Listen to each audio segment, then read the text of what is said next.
Hello friends, welcome to our channel. இந்த second வீடியோவுமே வந்துட்டு நம்மளோட டவுட் கிளியரிங் செஷன் தான். அதே தம்பி வந்து இன்னொரு டவுட் கேட்டிருந்தாங்க.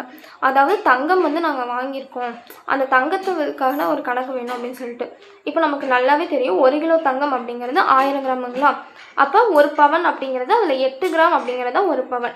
அப்போ இந்த 1000 கிராமில் எத்தனை பவன் இருக்குது? 125 பவன் இருக்குது. எப்படின்னா இந்த 1000 கிராம் வகுத்தல் 8 கிராம் அப்படின்னா நமக்கு 125ங்களா. அப்போது 8 கிராம் அப்படிங்கிறது 1 பவன் அப்படின்னா 1000 கிராம் அப்படிங்கிறது 125 பவன். ஓகேவா?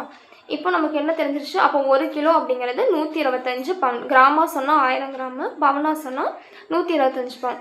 அவங்க என்ன கேட்குறாங்கன்னா 11 கிலோ தங்கத்தோட விலை எவ்வளோ அப்படின்னு சொல்லிட்டு கேட்குறாங்க. இப்போ 11 அப்படின்னா 1/2, இதை வந்து நம்ம 0.5ன்னு யூஸ் பண்ணிக்கலாம் கால்குலேட்டர்லாம் சம் பண்ணும்போது. அப்போ 11 கிலோ அப்படின்னா ரொம்ப சிம்பிள். இப்போ 1 கிலோ அப்படிங்கும்போது 125 பவுனு. அப்போ 11 கிலோ அப்படின்னா இந்த 125 இந்த 11.5ஆல் பெருக்கணும் அப்படின்னா நமக்கு 11 கிலோவுக்கான பவுன் அமௌண்ட் வந்து கிடச்சிரும்.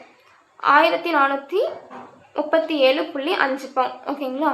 இல்லை எனக்கு இன்னும் கொஞ்சம் ஈஸியாக போடணும் அப்படின்னா இப்போ பாருங்கள், இந்த 11 கிலோவை 11 அரை 2 இருக்கா.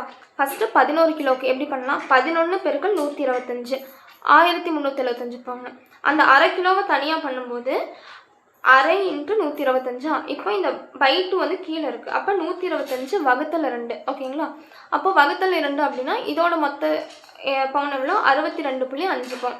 இப்போ இது ரெண்டையும் நம்ம கூட்டணும் அப்படின்னா நமக்கு வந்துட்டு 11 கிலோ ப்ளஸ் அந்த அரை கிலோ 11 கிலோவுக்கான மொத்த பவுன் கிடச்சிரும். நம்ம எப்படி வேணாலும் போட்டுக்கலாம். எடுத்தோன்னே இந்த மாதிரி 11 இன்ட்டு 125ன்னு போட்டாலும் ஈஸியாக தான் இருக்கும். ஓகேங்களா? தேங்க்ஸ் ஃபார் வாட்சிங். பிடிச்சிருந்தால் லைக், ஷேர் அண்ட் சப்ஸ்கிரைப் பண்ணுங்கள்.